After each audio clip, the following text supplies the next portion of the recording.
What's been the difference that you've seen this week in the 6 games that you've been, running the show here? What can you tell us about that? More than anything, I just think they continue to find themselves. They're trusting each other. They're playing for each other at a high level. They're not really worried about their mistakes. I try to let them know that it's a game of mistakes, and whoever makes the least amount usually puts themselves in the best position to win. And they just keep on playing. Don't look at me, don't wave at me, just play the game, man. I trust you. You guys trust each other. When you have that, you give yourself a chance. There's been some rumblings about the guys that things got stagnant for a while. Mike's tenure. How have you changed that up, right, if at all? I'm just trying to simplify what I see, especially when you're in this type of position. It's like I need things that make me comfortable enough to lead them, and then at the same time, I want them to have the confidence in what I'm saying. So just try to simplify what they do, and we've been tweaking, and we continue to tweak to more stylistically what my personality is, and that's really it. This is all about them and their talent. That's really when they make shots and we win. I look great, but when you don't, then I'll take those bullets, and that's all good. So it's about them. It's about them feeling good, playing good, and trusting each other. So you tried to connect differently with them, with the players?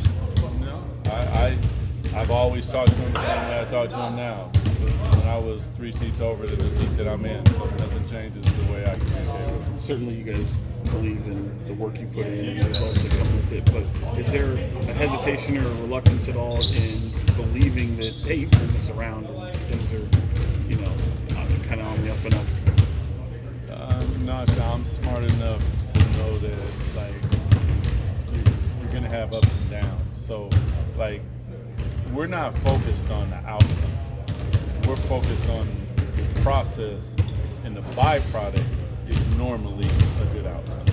So if we go out and we play hard, if we go out and we compete at a high level, we go out and we share the basketball, we go out and we're touching people and we're physical, whatever happens at the end of the night at that, we're going to live with that and then continue to improve. So your question, I guess, is the finality of it, and I'm not really worried about that. It kind of takes care of itself. So you're just trying to get them to play 48 minutes. That's your process.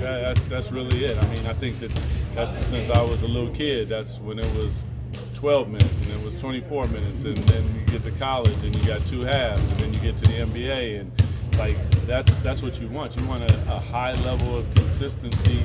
You play so hard that you raise your hand and you have to come out. And that's what happened a couple of times. I think it was Keon was like, I need one. And I'm like, great.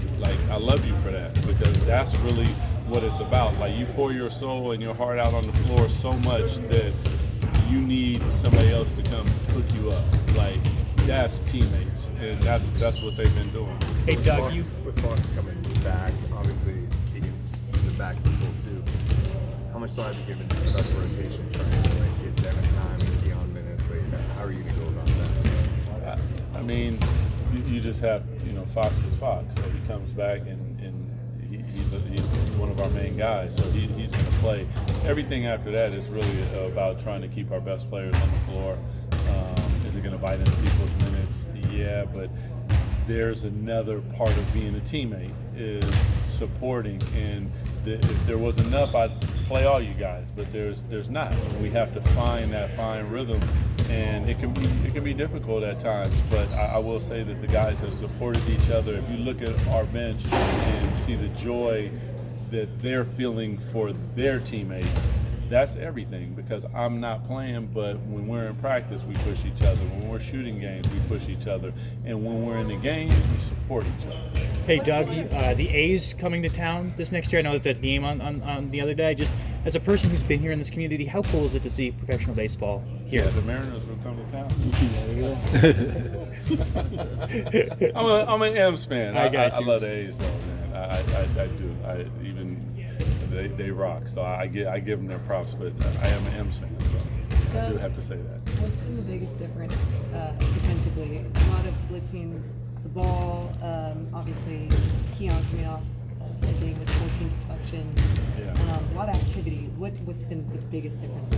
I would say just aggressiveness. You know, my style in my mind is aggressive. I want to be aggressive. I want to touch people. I want to change sides of the floor, make them change sides of the floor. I want the ball zigzagged at times up the floor.